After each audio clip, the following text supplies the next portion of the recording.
Assalomu alaykum qadrli futbol muxlislari. Biroz avval yakunlangan Jahon chempionati guruh bosqich 3-turida O'zbekiston milliy terma jamoasi Kongo Demokratik Respublikasiga qarshi maydonga tushib, 3-1 hisobida imkoniyatni boy berdi. Uchrashuvdan keyin tashkil etilgan matbuot anjumanida terma jamoamiz bosh murabbiyi Fabio Cannavaro o'z fikrlarini bildirdi. Birinchi bo'limda juda ko'p energiya sarfladik. Bugungacha bizning jismoniy samaradorligimiz yaxshi edi. Bugun ham jismoniy tomondan yaxshi harakatlandik. Raqibimiz ham bu tomonlama yaxshi shakllangan jamoa edi. Biz o'yindan oldin to'pni nazorat qilmasak qiyin bo'lishini bilardik. Ikkinchi bo'limda xatolar qildik va shu sababli gollar o'tkazib yubordik. Bugun birinchi taymni juda ham yaxshi boshladik.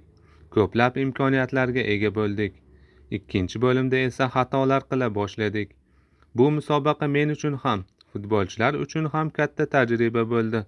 O'ylaymanki, bu kelajakda bizga katta motivatsiya beradi. Albatta, futbolchilar bilan juda ko'p muloqot qildim. Guruhimizda ham kuchli jamoalarga qarshi o'ynashimiz kerakligini bilardik. Lekin ushbu natijadan afsusdamiz. Bizlar xato qildik. Biroq men futbolchilardan umuman shikoyat qilmoqchi emasman. Ular qo'ldan kelgan hammasini qildi va men ular bilan faxrlanaman, dedi Fabio Cannavaro. Terma jamoamiz sardori Eldor Shomurodov esa matbuot anjumanida quyidagi fikrlarini bildirdi. Endi biz zaif tomonlarimizni ham bilamiz.